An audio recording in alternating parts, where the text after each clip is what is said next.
We're all here, so we don't have to do the roll call, which is kind of strange for us. Good morning, everyone.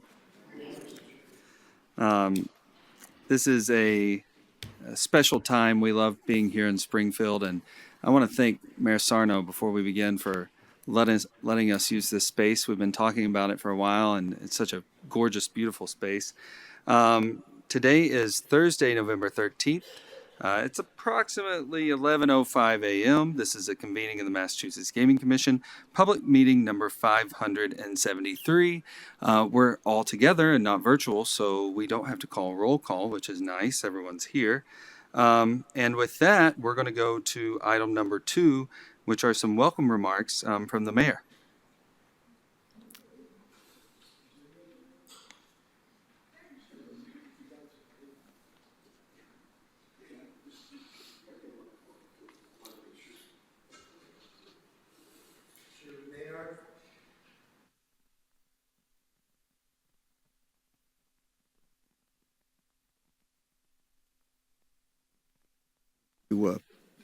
Okay, thank you, Steve. My old halfback here too. To again, Chairman Maynard, Jordan, and the commission members, thank you for what you do day in and day out, and thank you for coming back here to the city of Springfield to host your meeting.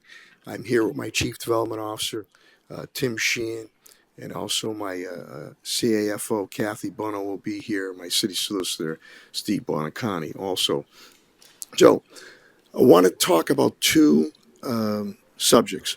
First, while I am very appreciative on some of the things that MGM has done, I am still a little disappointed that the corner property of 101 State Street still is with Jersey barriers and blockage in that area. It's going on 7 years. MGM, the scaffolding, that's their MGM, is world renowned. They have deep pockets. The city of Springfield does not have those deep pockets. But in turn, my administration has purchased the building across the street, and now we're moving forward with development with McCafferty's out of Chicago. And in turn, my administration has purchased a building adjacent to MGM, and soon that'll be redeveloped. So, where I'm pleased with some of the things MGM has done, there has been no such movement, and this is on the host community agreement that 101 State Street was to be developed. And yet, what people see there all the time is Jersey barriers and scaffolding. That has to be resolved ASAP. Also, when you look across the street, great partner with the state. You see what we've been able to do with Court Square, the new garage Esplanade area that started with former Governor Charlie Baker and Karen Polito. It continued with now Governor Healy and Kim Driscoll. South entrance with the convention center will be going in on Main Street and State Street. So the only corner that is not going to be done or any movement occurring whatsoever is 101 State Street. And I want that scaffolding down. I want the Jersey barriers gone. And I want to see development as was such agreed upon on the host community agreement. And again, I'm appreciative and I'll commend MGM on some of the things they're doing. But this is going on 7 years and they are a world-renowned company with deep pockets. That has to be resolved ASAP. The other thing I'd like to speak about is the mitigation fund. And I understand with the lawmakers that they decided to shift and change the playing field, which was part of the deal. And I don't understand why money is being taken away from direct host communities. We've used that money for police, fire, Court Square, economic development projects on it. So I would hope that the legislative leaders and leadership would relook at that, especially for the direct communities on that. So again, I deeply appreciate you being here, but those are the two subjects that I wanted to speak about. 101 State Street, it's been way too long, and we need to see movement ASAP. Again, it's part of the host community agreement, and I'm moving as a city who does not have deep pockets to take care of all the surrounding areas. MGM, who has deep pockets, has neglected that property. And for a world-renowned company to still have scaffolding and Jersey barriers up is unacceptable. Unacceptable. And they need to step up their game on that. They've done some good things, and I'll be the first one to commend them. But with partnerships with the state, we're moving on to Convention Center. We got the parking garage done. Court Square is done. My administration bought the buildings across the street. McCafferty now, the redevelopment. We bought the building adjacent to them, parallel to them, and that's going to be redeveloped. I need MGM to do their part as they signed on the dotted line. And that's with all due respect. And I would hope the mitigation fund is relooked at again, especially for the direct host communities. Because that is a lifeline for us, and it's been very proactive. Thank you for listening to me. And again, I deeply appreciate what you do day in, day out, and coming here to the city of Springfield. I wish you good health, continued success. The holiday season's coming up. Happy Thanksgiving. And Mr. Chairman, Jordan, good to see you again. And Rep. Hill, good to see you again. Thank you very, very much. So thank you, Mayor, and thank you for being a great partner with the MGC. And we've known each other for many years. And the good thing I can say about the first piece that you addressed is that I see Gus and Daniel and Beth in the room, and so they heard you directly. That's one thing I can say about that. And then on the CMF funds, it is a great program, and as we've stated at the commission over and over again, as long as those funds exist, we're going to make sure they get out and get used to the best and highest use they can be used for. So thank you. I will note we do have other distinguished guests. Was there anyone else who wanted to follow up from your office, Mayor, or anyone wanted to say anything?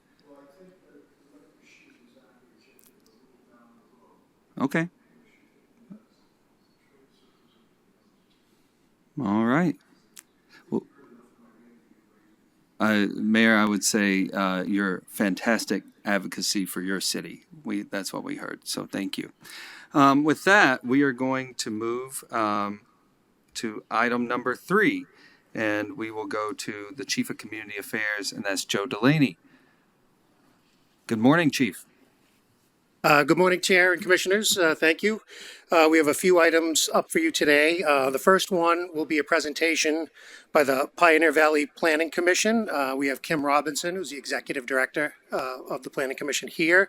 She's going to be talking about, excuse me, the Regional Business Ecosystem Network, which is a community mitigation fund project that was started in 2023 to try to help local small businesses develop additional capacity.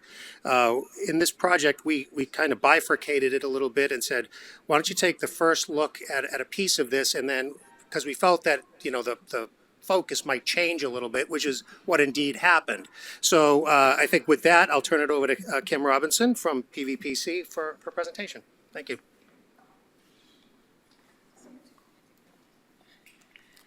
Oh, good morning, and thank you so much. I really appreciate the opportunity to present to you today and share some of the really great work we've been able to do with the CMF funds. We've actually gotten 3 different grants, and this is our first one. So part of what I wanted to do today is set just a little context, and Joe did a wonderful job of that, so I can spend a little less time on that. So when we originally applied for the 2023 fund, we were looking at that regional ecosystem business hub. And as Joe mentioned, we did do a split. The first part is a gap analysis. I'm going to ask Vanessa Otero to step up and talk about this. She completed this work for the PVPC, and then I'll talk to you a little bit about, we found some things and we decided maybe we needed to do a little pivot. We didn't always know what we didn't know until we actually did the analysis. So let's start with Vanessa. Good morning. My name is Vanessa Otero. I am a Senior Fellow of Economic Development at PVPC. Next slide, please. So I need you to bear with me a little bit. I have to give you information that you already know to put our work into the context that it deserves. When MGM Springfield opened in August 2018, it ushered in a potential for numerous benefits for the region, regional economy, including job creation, increased tourism, and high local revenues. In order to ensure that regional businesses participated in these opportunities, one of the metrics included in the host agreement between MGM and the city of Springfield identified $50 million as the annual minimum for local and regional procurement for goods and services.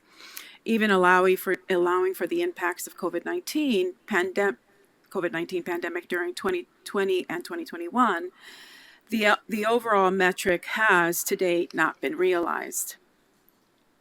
Within the agreement, there was also requirements for how the $50 million in local procurement would benefit specific communities: 2% on veteran-owned businesses, 15% on women-owned businesses, and 10% on minority-owned. While the targets for veteran-owned businesses have been consistently achieved since 2022, targets for women and minority-owned businesses continue to have fallen short each year of operation. Yet MGM Springfield's inability to meet its diversity procurement quotas may be related to the broader economic conditions of the region. As we're learning about some of the impacts of the casino, other efforts were: in 2021, the Pioneer Valley Planning Commission received a 2-year grant from the Economic Development Administration, the EDA, through the CARES Act to evaluate the economic impacts of COVID-19 on Hampden and Hampshire counties. It was also to be used to identify potential resiliency and mitigation-based economic opportunities. A multi-pronged work plan was developed to gain a deeper understanding of the obstacles thwarting regional economic recovery and to define potential solutions. Woven into these conversations were aspirations of developing an ecosystem, as Kim has mentioned, designed to help micro and small business growth and participate in procurement needs of local institutions. By the end of year 2, PVPC concluded that a gap analysis was a necessary first step to address the micro and small business landscape and its effect on various institutions, including MGM Springfield procurement goals. Based on the findings of the CARES Act work, PVPC applied for funding through the Community Mitigation Fund, as Kim has mentioned, and in August of 2023, we received over $485,000 through the FY 2023 program. The purpose of the grant was to review MGM Springfield in achieving its contractual obligations with respect to diversity procurement under the host agreement with the City of Springfield. The analysis encompassed direct outreach to minority and underserved communities, research data collection analysis, and the completion of a final report. The report provided a 360 look at discrepancies between current business services and the actual needs of minority and women-owned business, small and micro businesses in Greater Springfield. What we found was that despite the plethora of available services, there were critical gaps, particularly in areas that require minority and women-owned required specialized knowledge and resources. For example, minority and women entrepreneurs may struggle to find support for advanced financial planning, technology adaptation, and navigating complex regulatory environments. These gaps can leave entrepreneurs without the crucial tools they need to succeed.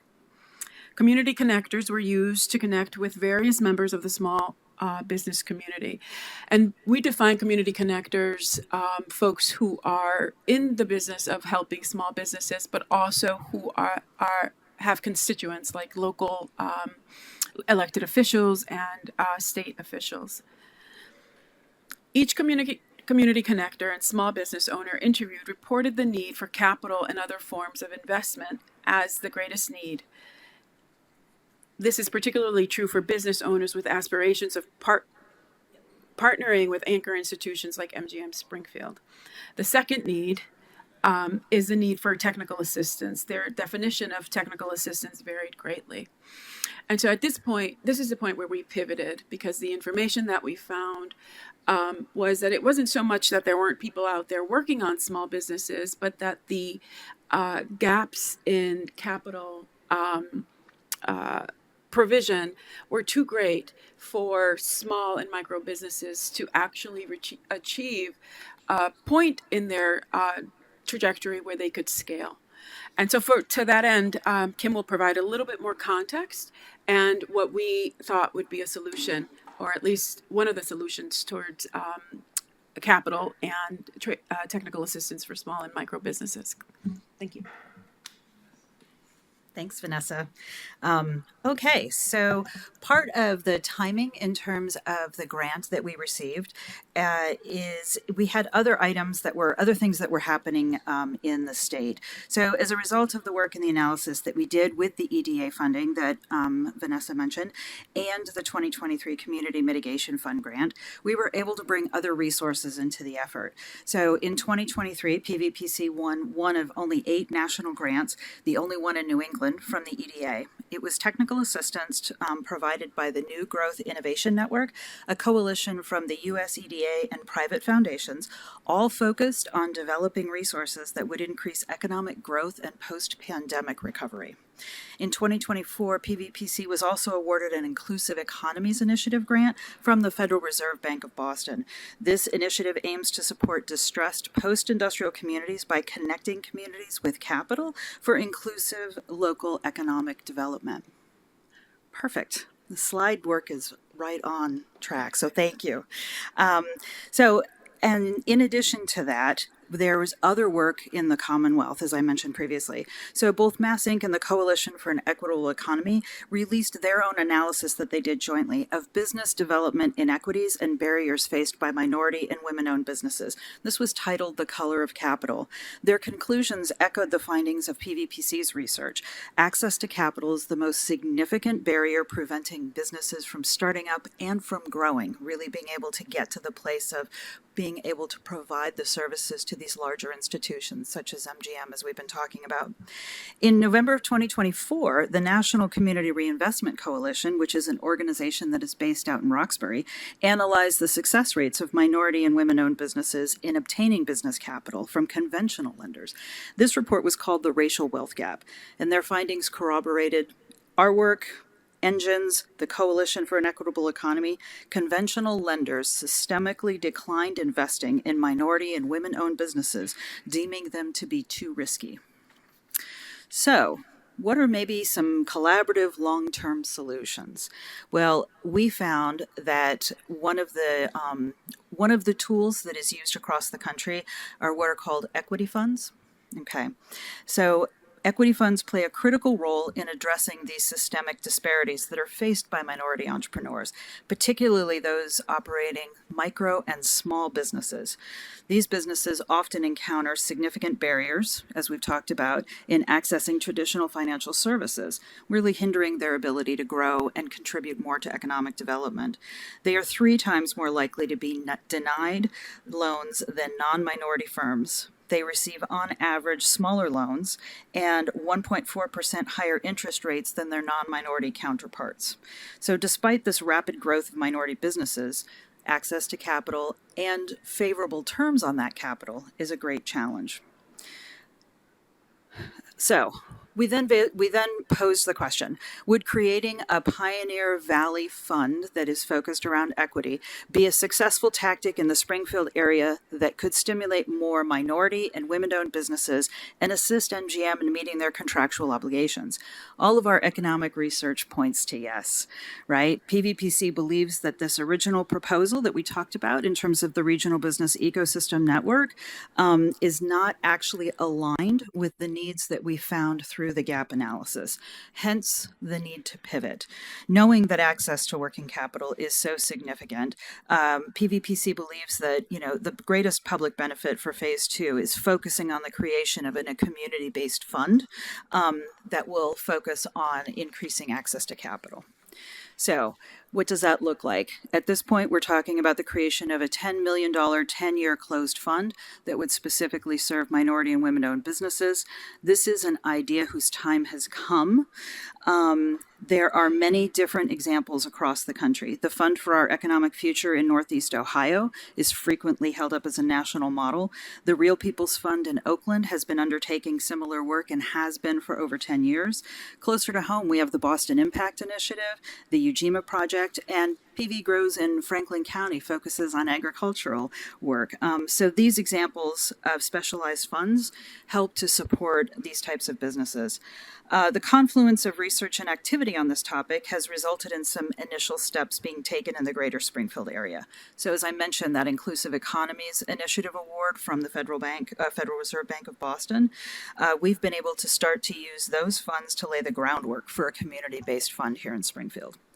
Throughout this, the Federal Reserve Bank has been an active partner and supporter, providing connections to potential foundations whose missions are aligned with this objective. We are in active and productive discussions with local foundations.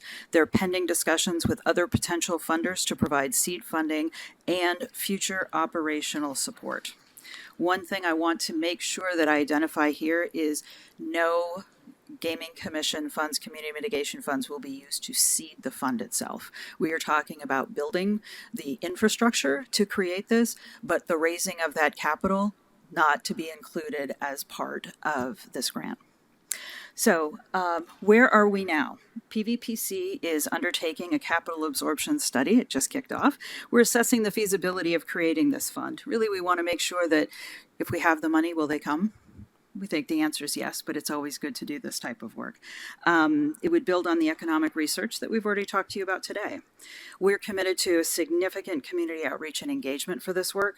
We're contemplating hosting a minimum of 8 focus groups and community meetings with key stakeholders, various business owners in the community, practitioners, business associations, community-based organizations, and of course our potential end users, so that we make sure we get our offerings for the fund correct. We need to understand what those products need to look like. We anticipate that through the capital absorption study and the community-based engagement, additional information is going to be identified that's going to be necessary for the successful creation of the fund. So we're also aware that this could encompass information that isn't currently captured anywhere. One outcome of this project that we have been considering and also talking with the local foundations about is the development of new lines of data around local economic development, and also the ability to continue to update those lines of data so that we have more information. And with that, that is the end of our presentation. We're certainly happy to take questions. Thank you. Thank you, Kim. Commissioners, questions for Kim or Vanessa? Hi.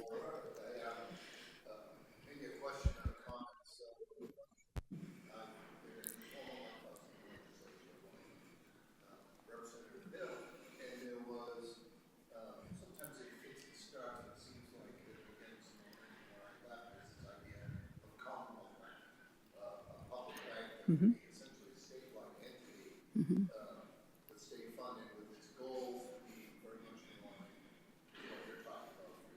Mm-hmm.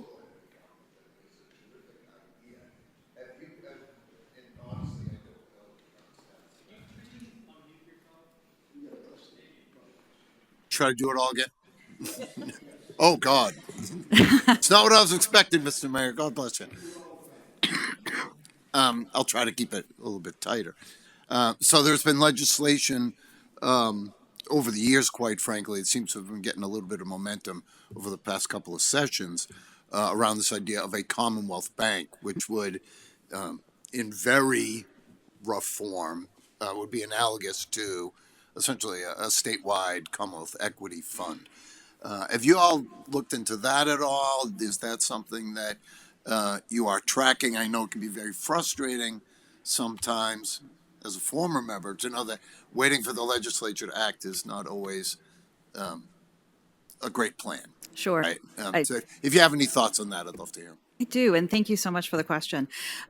So one of the things that we've definitely identified is that these financial needs are on a spectrum, right? And so sometimes we talk about Common Capital, which is the CDFI here in Western Massachusetts. Common Capital is great. We love working with Raymond, and they meet needs kind of at this level of the spectrum.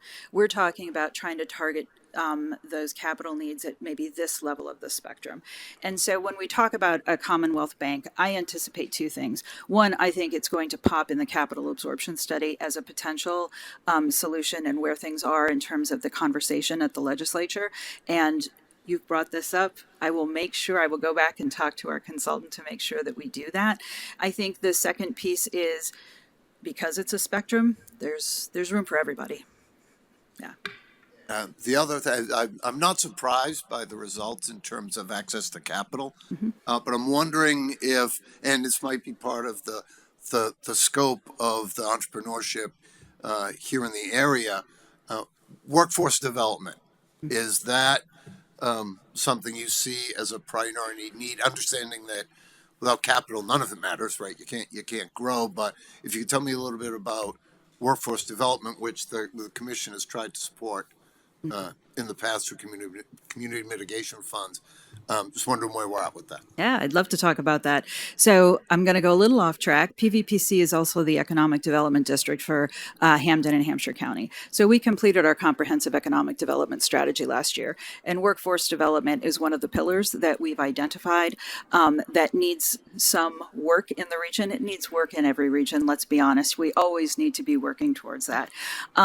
So I guess I would split this a little bit in two ways. When we think about the fund itself, we've also talked about technical assistance, right? That there are skills that are needed. And while maybe that's not the traditional workforce development that we're kind of talking about, I do think it's a necessary step.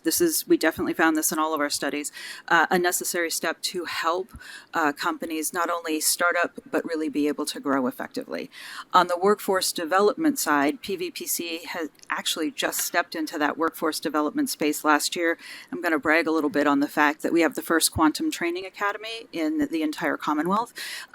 We had our first cohort graduate in June. The second cohort, we're having our celebration for that a week from yesterday. So next week, we're doing that. And today, Vanessa just shared with me that we have the first graduate who has actually been hired at a quantum adjacent organization for $24 an hour.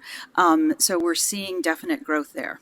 Now, when it comes to additional workforce development, we have been meeting and working with the Hampden County Workforce Board to discuss more about what we can do and really prioritize in, quite frankly, what is a time of limited federal funding to be able to try and address some of the issues that we can prioritize now. I also want to make sure to call out Vanessa. Vanessa was the brain behind the Quantum Training Academy. She always gets embarrassed when I do this, but it's true. And so thank you so much, Vanessa. Now that is all great stuff. And one thing I want to highlight about all the work you've done is that you're listening, right? You're going out into the community and saying, all right, there's a ton of research, right, of every bucket of economic development, but it doesn't work unless you go out into the community and say, all right, what are the needs? How can we help you help yourselves? And that's clearly reflected in your work. So very nice job. Thank you so much. Oh, my mic was on, so thank you, Commissioner. Commissioners, any further questions or comments? I will, I guess I'll ask this question. We put, and you'll probably hear it when we do our quarterly report, we put a lot of pressure on MGM Springfield to make sure that they are hiring diversely and that they are also contracting. As so in the entire commission, it's been a priority for all of us. Is this a natural place for that to be a link and a work together? I think so. And again, part of what we discovered, right, is if the local companies don't have the ability to grow to do the production that MGM needs, then obviously there's some other pieces that need to work there. And that's, again, what we think in terms of the fund itself. So I do think it's a natural partnership. I do too. That was a question with a statement attached. Well, thank you so much, Kim, and thank you, Vanessa. Thank you very much. And thank you for trusting us with Gaming Commission funds. We're very excited to be working with you. Thanks. Exciting work. All right. Chief Delaney, turning it back to you. Thank you. So next up, we have MGM Springfield to do their third quarter report. We're joined by Gus Kim and Dan Miller, as usual, along with Beth Ward. And I didn't see Arlen. Is Arlen here today? Arlen Carballo. But with that, I will turn it over to Gus for the third quarter presentation.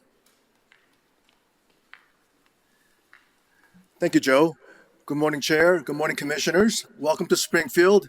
It is great to see you in person and for us to be able to present our Q3 report to you live. It's been a couple of years since you've been to Springfield, so we welcome you.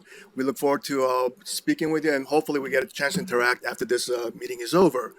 As you know, my name is Gus Kim, Vice President, Legal Counsel. And with me today, I have Dan Miller, our Director of Compliance, and Beth Ward, our Director of Public Relations. There is a new face that you are going to see today. Some of you may know that Arlen Carballo, our Head of Finance, has left MGM. She is now pursuing her degree in business administration at a school out on the West Coast. So unfortunately, we have lost Arlen, a great team member, but we wish her all of the best in her future endeavors. So with me today is Winter Hawkins, our Director of Finance. She is leading our team as we look for a permanent replacement for Arlen. And so you will hear Winter Hawkins speak today. So with that, I turn this over to Winter to go with some financial information. Thank you. Good morning, everyone. Good morning. We can go to the Welcome. next slide, our first slide. So third quarter, our gaming revenue, we generated 71 million in revenue, which equated to 18 million in taxes. Next slide. Our year-to-date gaming revenue is 212 million with about 53,000 in taxes. Next slide, please. Sports wagering, MGM generated almost 18,000 in sports wagering tax. 15,000 in sports wagering taxes, and BetMGM generated 2.6 million. Next slide. Our Q3 lottery sales were 557,000, which is a 36% increase from our prior year. And on next slide, our year-to-date currently sits at about 1.4 million, which is a 19% increase over our prior year. Next slide, please.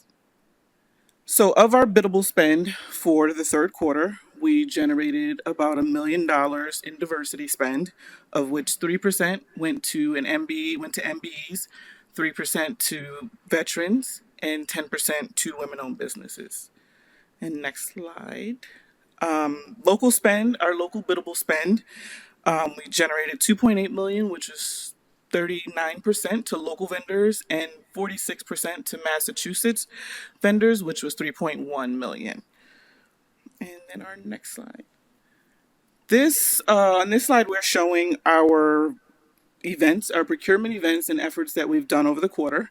So our team attended 3 events, I love saying this acronym, GNES MSDC, their quarterly roundtable, and in a virtual matchmaker. And then they also attended a NEPM event. So NEPM is one of our diverse vendors that we've used since opening, and we continue to work with them. So they did a trade show that our team enjoyed attending. One thing to note that is actually not on this slide and is not necessarily third quarter related, but we thought this was important. Our team currently, as we speak right now, they're in Rhode Island at a GNE MSDC event, and we took home so far 2 awards today.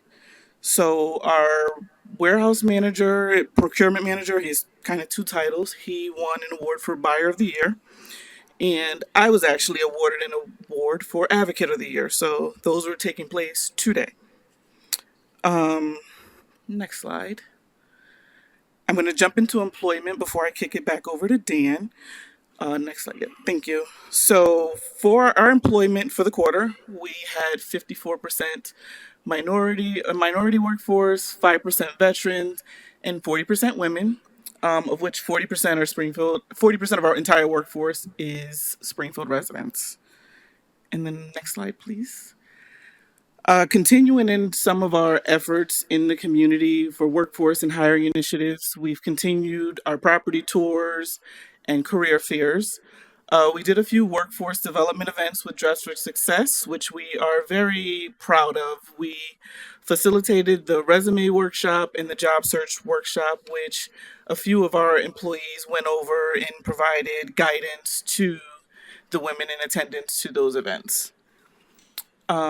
Next slide. I'm going to turn this over now to Dan Miller to talk about some compliance stuff. Thank you so much. Yep. I'm fine with questions right now. Is it? If it, if it's on your mind right now, let's get it out there, I think.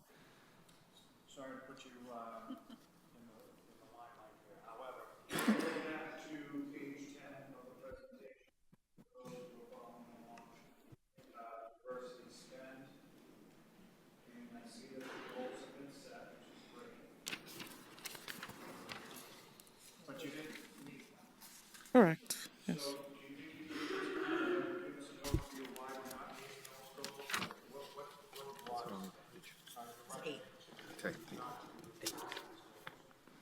We do have some ebbs and flows of our spend throughout the year. So middle of the year, we do see some a little lowers as we do some bulk spending, usually first quarter and into fourth quarter. So and we do anticipate a pickup in fourth quarter.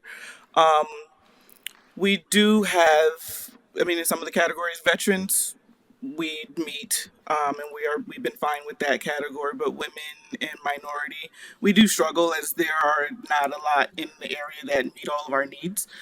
So we do the best that we can and try to work towards those goals as best as we can. Continue to do so. And yes, and continue to do so. Well, Thank you, Commissioner. Any other questions since we have break? Since you had us take that break.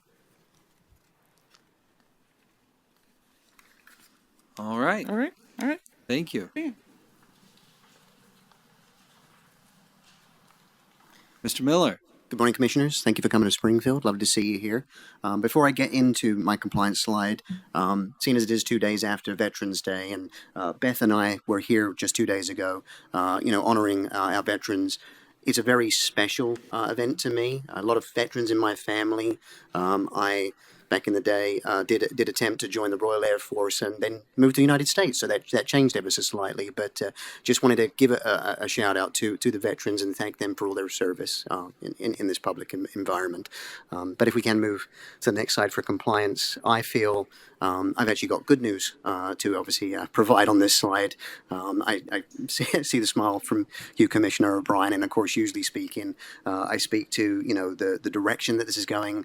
I think what I will point out is the number of zeros that are on this slide, which is great. If you would like to know about the lengthiest intrusion of an underage being only 18 minutes this time, past iterations have seen an hour, 2 hours, or something like that. That was on July 4th. It was an 18-year-old who slipped by security when security was actually serving another guest at the time. And with it being a busier event and day, I think it just took a little longer for them to find them within the gaming area. But as you can see, we only had we had no instances of gaming and no instances of actual alcohol consumption. It was just the actual access that happened in these occasions. So we continue to strive in the same direction, and hopefully we can just keep zeros coming. So you beat me to it. I was going to laud you for the drop in the numbers. Is it in part because of cordoning off the space that you've been able to keep the numbers down? Yes. I think the continued growth of the handrail that we placed around the perimeter, the security presence at the the four main entrances now to the gaming area, that has made a huge difference. And so the numbers speak for themselves in the way that they've continued to decrease and where they are now. So. And were any of them false IDs? I know you said the one on the July 4th slipped by. What were the other three, if you know? Off the top of my head, I don't. I sort of focused on that one being the lengthiest of them, but I can always get that information for you. So. And thank you. I'm always interested in is the minor under the age of 18? And in this case, they all are over 18, yes, yeah. I think what I will, allude to here being July and August, in years prior, we've seen increases in those months because of colleges and schools being out of session. But the fact that we haven't, not only do we not see increases, but in fact continue to decrease, I think is, obviously exception to the fact the security are very much paying attention as best as they can, so. Yeah, I'm glad to see the numbers go in the direction they're going. Thank you. Yes, me too. And I'll hand it over to Beth. Thank you. Thank you. Thank you, Dan, and good morning, everyone. Great to see you in person. Welcome back to Springfield. as you know, I get the fun part of our presentation, community outreach and special events. And as I say each and every time, I'm going to say it again, it was a very busy Q3, as it always is. Winter touched on this earlier, Roca and Dress for Success event. This was a workforce development partnership that we have been working on. Many of our colleagues are, including myself, are very involved with Dress for Success and with Roca. But along with that workforce development aspect of that event, we also presented each group with a check for $5,000 to help with their workforce initiatives and education at both of those. Going to the right there, Roca check presentation. This was part of our grant program, which I'll touch on a little bit later. But we went to Roca to present them with a $30,000 grant, which was so exciting for us. Again, a longtime partner. And we went to surprise them, and they surprised us with a day of appreciation for our partnership. So we're very proud of that. A great day for everybody. A lot of us were there to celebrate. RGEM event at MGM. Responsible Gaming Education Month. A great event, also kicked off the football season. So we took that opportunity to have that event in our sports book or just outside of our sports book. So lots of games and a lot of really great interaction with our guests. So it was very successful. I did throw in a gratuitous shot of a picture of Dan Miller and myself. One of our local media came to cover the event, got some great coverage of that. But a photojournalist came, did not bring a reporter, so I got to put on my reporter hat and interviewed Dan Miller, so just had to throw that in. If we could go to the next slide, please. Part of our events, the Mass Mutual Center Plaza ribbon cutting for the Landing, a great event in August, one that has been much anticipated in the grand opening of the garage as well. So that was a great event, which kicked off a season, a great inaugural season of that space. To host events, game day events for the Thunderbirds and also for other activities and performers who are coming to the Mass Mutual Center. So we look forward to that coming up in the spring and in the summer once again. On the bottom left, you see the Springfield Puerto Rican Parade, which we were very happy to support again this year. We had a lot of team members marching in that. And we also, once again, hosted Salsa Salpafuera, and that was an event that we hosted on our plaza in collaboration with that group. It is a festival, a celebration after the Puerto Rican Parade, which had thousands of people, really great turnout. So very proud to be part of that once again. On the right, you can see in August, at the end of August, we did celebrate our 7th anniversary, which is very hard to believe, but we really focused on our staff and our team. We had a great party all day long, so just wanted to give a shout out and a happy birthday to us as well. If we could go to the next slide, please. Continuing with some of our outreach in Q3, the Food Bank of Western Mass. This is something that we pride ourselves in working with the food bank on a monthly basis. And again, we continued that, sorting out thousands of pounds of food to be distributed to local families in need. On the right, you see United Way grocery distribution. Again, we work very closely with the United Way and have for some time now since pre-opening. This was a distribution that we did. We had our team members come in and pack boxes of food for, again, local families in need. Going to the Springfield Rescue Mission, we donated pallets of supplies for local homeless individuals, hygiene, things of that nature. And again, one of the other partners that we've had for a very long time. And we work with them on a monthly basis, and we're very proud to do that. Same goes for Loaves and Fishes. We are there just about weekly and provide food prep and serving and they're located just up the street. So we're again proud to continue with that. Very excited too for Stuff a Bus with United Way. We worked with our local media partner, Western Mass News, to collect school supplies, and then we also donated and purchased $1,000 worth of school supplies that we then gave to the United Way just before the start of the school season. And then we spent the next day stuffing all the backpacks to give to local families in need. So a great way for us to unite as a team and to help our community. If we could go to the next slide, please. So just to recap, Q3 serving over 1,800 meals, hundreds of grocery bags distributed. And again, at a time when this is so important with what's happening throughout the country, we're so proud. I've said the word proud so many times today, but proud and excited to be able to continue to help in that way when the need has never been greater.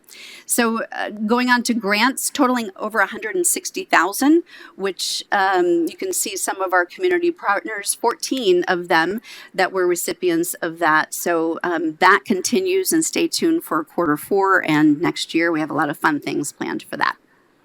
If we could go to the next slide, please. On to entertainment, which I also get to present to you. If we could go to the next one.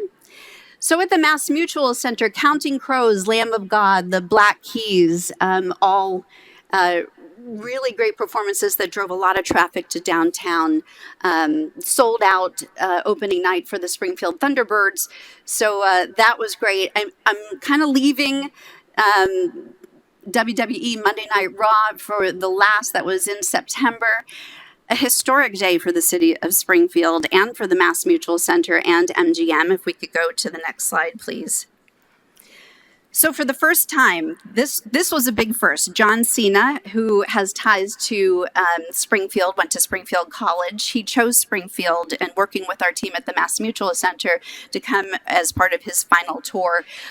Springfield has never seen so many people downtown. And for the Mass Mutual Center, this was televised internationally on Netflix. This was a record-breaking event, not only for MMC, but also for Springfield. Highest gross revenue for ticket sales, food and beverage, merchandise in the history of the Mass Mutual Center.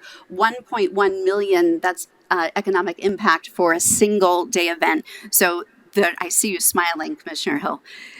So this was really a great day for the city, for MGM, and for the Mass Mutual Center. You can see on the bottom left, we have never had more people at the Mass Mutual Center in the history of the MMC than we had for the WWE event. So exciting time, and wanted to share a little bit, go down into some of the granulars about what a fabulous day that was.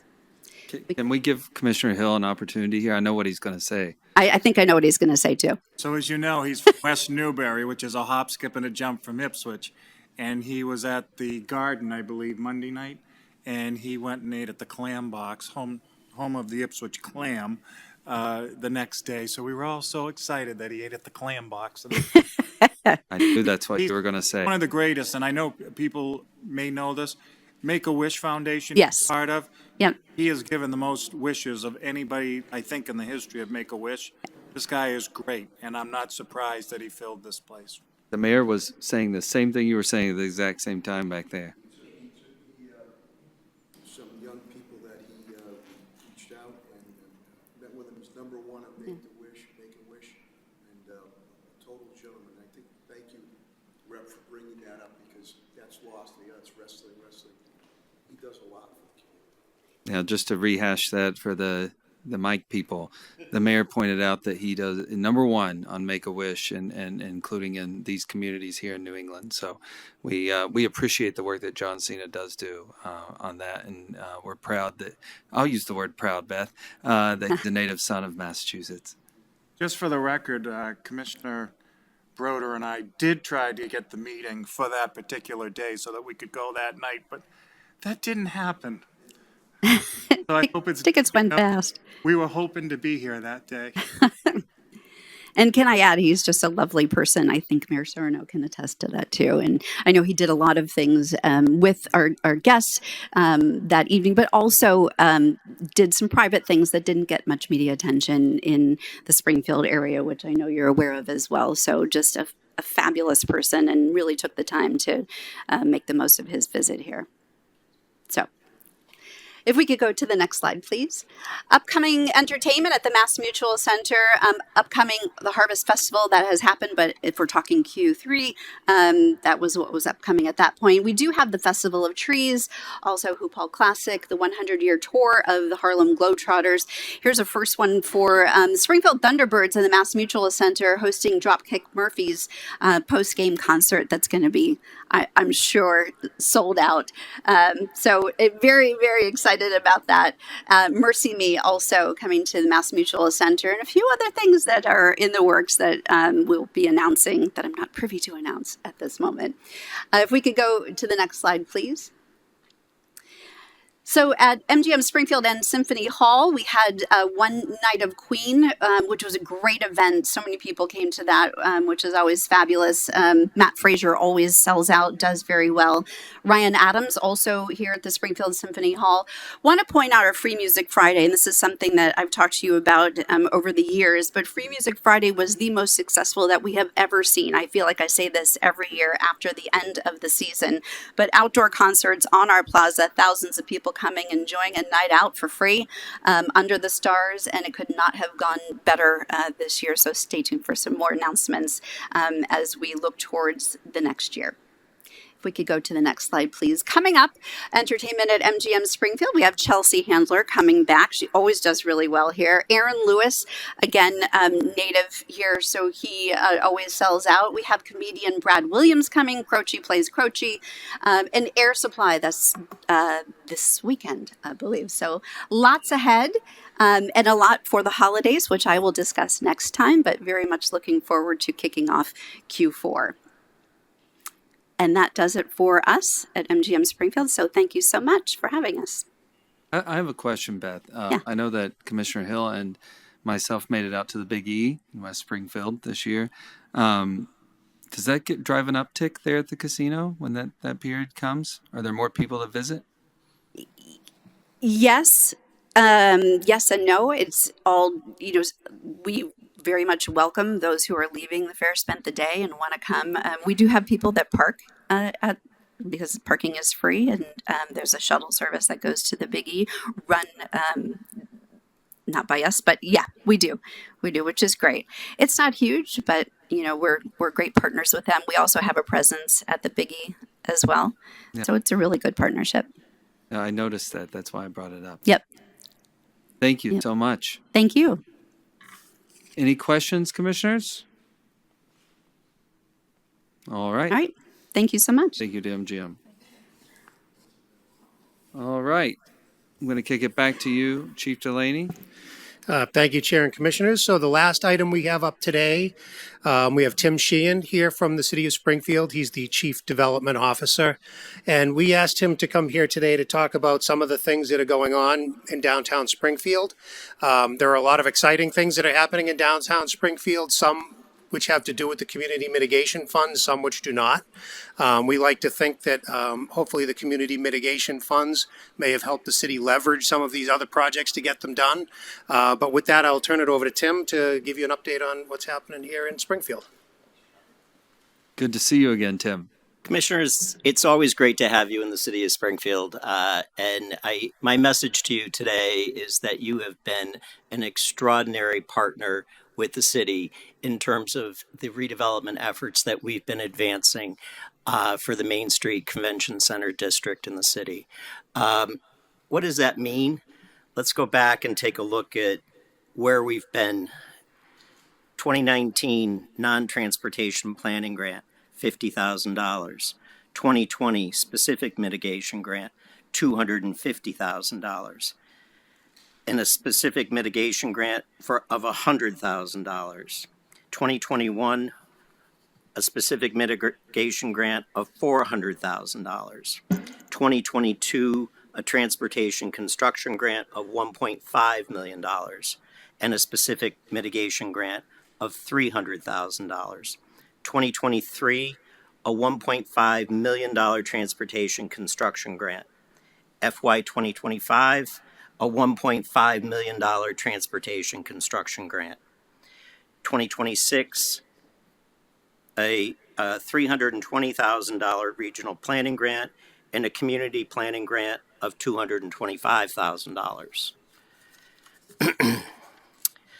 And a community planning grant of $250,000, a transportation construction grant of $600,000, and a transportation construction grant of $1.5 million, totaling just shy of $9 million. So what have we done with those efforts? This is the geography of our investment.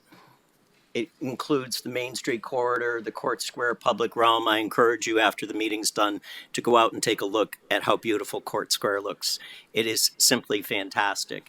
And at previous meetings that you've held in the city, the commissioners have responded to how beautiful Court Square looks with First Church, and that it is so typical New England in terms of public amenity, common space, and we have taken the development of the blocks across from the casino all the way back to Willow Street, and we are advancing projects there.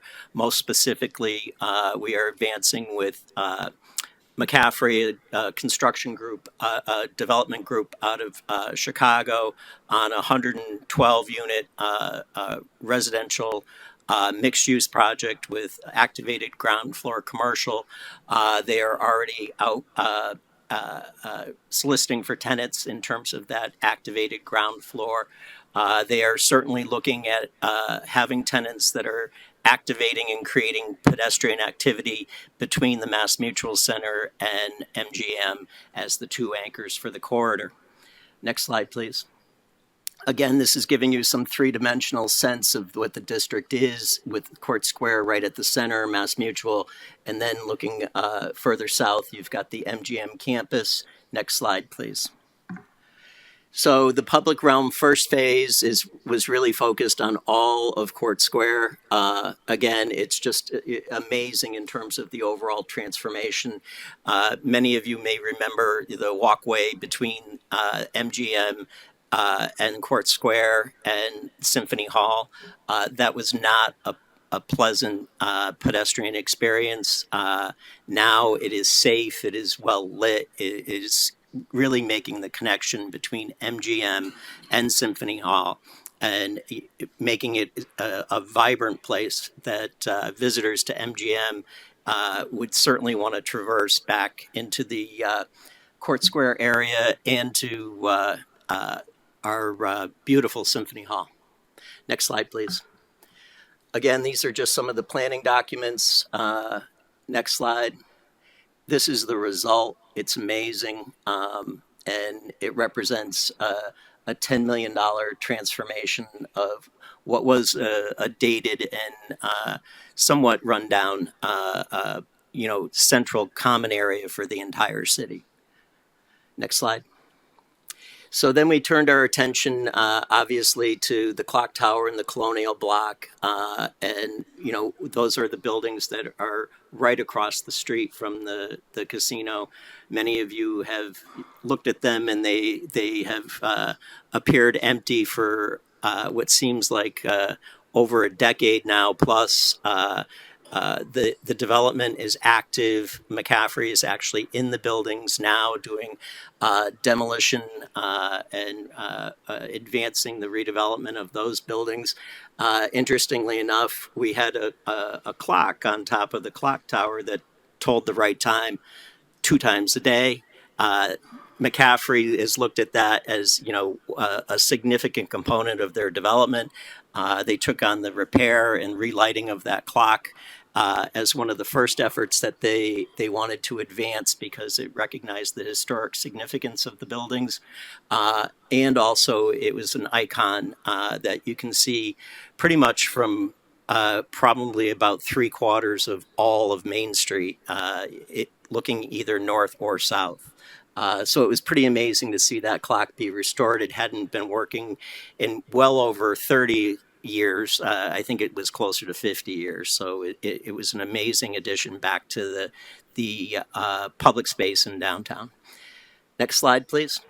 Again, we are advancing a parking garage with funding that was provided through the mitigation fund. It's roughly a 400 space garage. It's intended to serve the whole district, going all the way down from State to Union. There's a whole series of surface parking lots, and it's taking those surface parking lots, better managing the parking needs of the area through a structured parking facility so that those surface lots can then become development lots in the future. This is the design of the garage. It's absolutely beautiful. It's in keeping with the industrial sense of the neighborhood that's back there, and the character of the whole area. And it's going to be integrated into the neighborhood well. Again, it's a very modern facility, and I call your attention to all of the glass that's there and the public art. It's really opening up that whole area, and in front of it, there's an additional open space that would be utilized by the community as well. Next slide. These are some of the wayfinding concepts that we are advancing right now. We're really moving forward this year with the state and main district to brand the district so that the community has a sense of what's going on and how what area of the city they're actually in. And those are the concepts that we're advancing right now. Next slide. And this is kind of the placement of where the wayfinding would go. As you can see, that is the clock tower on the Masonic building. Next slide. These are the concepts in terms of where we're putting the state and main district logo. These are some of the lighting design work that was done as part of the park restoration. And it's amazing when you look at it at night. It really activates the whole area, and it gets you a sense that this is a really safe pedestrian environment. Next slide. And again, this is the district. I want to come back to the garage because it's very important to understand where we're at in that. And we've certainly gone way beyond drawings with the garage. It really is into design development at this point. Getting into, we've hired Desmond as the designer that will take it into construction design. And then we intend to go out and solicit for GC. And we are anticipating that early next year. And I'm happy to take any questions you have. I also wanted to highlight the fact that it may be $9 million that the fund has invested just in economic development and redevelopment efforts in the city. That does not represent your total investment. Your total investment has been on an annual basis, roughly $3 million a year, which is absolutely fantastic. And that has covered projects that have been advanced for infrastructure, for health and human services, for the fire department, and for the police department. You've been a fantastic partner, and as you can tell, we are exceedingly disappointed that the funding has been moved. Thank you. I'm happy to take any questions you might have. Thank you, Tim. Commissioner Broda and Commissioner O'Brien, and we'll move to this side. Thank you. I have to say that I was here in a past life in the AG's office, and I would come out here and I remember what the MGM spot looked like before the construction and was here for the ribbon cutting. It's a phenomenal transformation. I did want to circle back to First Church. Joe and I were actually talking about it on the way in, the sort of the quintessential look and the anchor in that park. And I don't know if you're at liberty to say plans, status, anything in regards to kind of taking that piece right in the middle and what the plan is for that. So right now, First Church has got roughly, excuse me, $5 million worth of deferred maintenance. We are advancing right now an effort to do roof work and drainage issues relative to the building so that we stop any water issues from further damaging the building. That investment is approximately $2.5 million, and that work is happening right now. We are intending on looking at funding the remainder of that over time. We did apply for community preservation funding. Unfortunately, we were denied by the CPA for that, but we are scouring sources to come up with additional funding. The mayor and I have had this conversation multiple times that we have to find the investment for First Church, because we have gotten what nobody thought we were going to get done, which was 31 Elm in that condition. We've taken care of the park at this point. We've made the connections. The church is the next focus for us going forward, Yeah. for sure. Yeah. It's a phenomenal accomplishment. It is sort of the missing piece to have it all, to have the puzzle be complete, looking out on the square, but it's very impressive the work that you and the mayor and the city have done also. Thank you. Amazing stuff. It's a former rep and a former mayor, and I know how hard it is to sell a long-term vision, right? A lot of these kinds of investments are, you kind of have to have a dream and recognize that you make these investments with the hope that it will lead to, that it will be a catalyst, right? And that it will lead to further opportunities, further growth. And kudos to you guys for embracing that, because sometimes it's hard to sell when there are so many needs in a community. So an interesting stat, 31 Elm, in terms of that particular redevelopment, they've done the first turnover of their leases. They are 100% occupied. They have a waiting list, and the rent went up. Good news almost all the way around, right?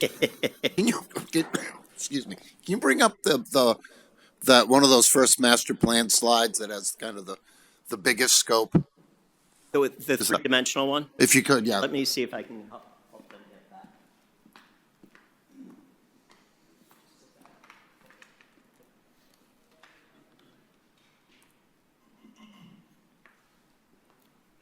That'll work. That's terrific. So what I'm trying to tease out, I heard Mayor Sarno loud and clear about some of the concerns about particular properties that are not performing well, that are not fitting into the vision. Do those appear on this on this development plan? 101 State. Yes, it would be, see where the Mass Mutual Center is? Sure enough. It's diagonal across the street on the MGM campus, right on that corner. So going south? Oh, on the logo, sure. Yeah. It's a significant property, and quite frankly, the development is really looking at, you've got the anchor as the Mass Mutual Center. You have McCaffrey's development taking the other corner. The mayor referenced a property that we took by eminent domain that's on one corner that's going into redevelopment right now. And then this property is on the fourth corner, and as has been indicated, it's been lagging with scaffolding on it since the casino's been open. And so, given that what you've presented and what we've discussed, this is not like a finishing piece. This is a critical part of the vision for the development opportunities downtown. It is. It's a critical corner for the whole redevelopment effort. And in particular, as you do so much of this other terrific work, it actually makes this building or this property kind of stick out. It makes it harder to attract additional investment because that whole corner is essentially dark. So I hope we can you all can make more progress on that. That's an important piece. Commissioner Skinner? Okay, I'm going to try to utilize this so I don't have the mic man come my way. Almost $10 million. And to quote my colleague, that's real money. We can't take credit for the CMF fund being written into the statute. I think maybe two of our colleagues can. But what I can take credit for is recognizing worthy projects. And the city of Springfield, through you, Tim, have demonstrated that these are very worthy projects, and so pleased to have my time here on this commission be filled with enabling those projects. And so congrats to you all, and I hope you continue to find funding. Look forward to being invited back once you're ready to cut the ribbon on that garage. It looks like a beautiful building. Thank you. And that point is very well taken with us. I mean, you have been judicious in terms of your funding awards for worthy projects, as you said. You know, we haven't won all of our submissions, but you know, the team does a very good job in terms of reviewing and making recommendations to you. And again, the whole commission has just been fantastic to work with. I want to thank Commissioner Hill and Commissioner Broder's legislative aides. I know they knew they did the CMF fund. Did you have anything to add, Commissioner Hill? I don't have anything to add to the presentation. It was excellent, and we're so grateful that you were able to come here and share this with us. Back in Boston, we ask questions about these projects all day long, and for us to be able to come here today and hear it firsthand from you was fabulous. The only thing I would add, Mr. Chairman, and has nothing to do with the presentation, but that young gentleman who's running around with the microphone stuff, he's moving and grooving here. He's better than any roadie I ever saw for AV or Paul McCartney. So kudos to him for making our AV stuff work. I think they still call it AV. At least back in my day they did. So a little shout out to him. There was a moment where Tim was handed a mic and he looked like Bob Barker. That's pretty good. Any other questions, commissioners, comments? All right. Thank you. I believe that ends Chief Delaney, your piece. I'll just note that we love being in Springfield, and I love seeing familiar faces from, I think all of us do, our time in state government. And I'm reminded of Vanessa serving Governor Baker when I was up in the Chief Secretary's office. Thank you for doing that. And I will say that this is a lovely building, beautiful building, so thanks for welcoming us here. Commissioners, do we have any commissioner updates? Any other business we didn't anticipate? Do we have a motion to adjourn? Move to adjourn? We have a tie, so who seconds that? Second. There we go. All right, Commissioner, do we have to do a? We're all done. We can just say aye altogether. Aye. All in favor? Aye. No nays on that one, ever.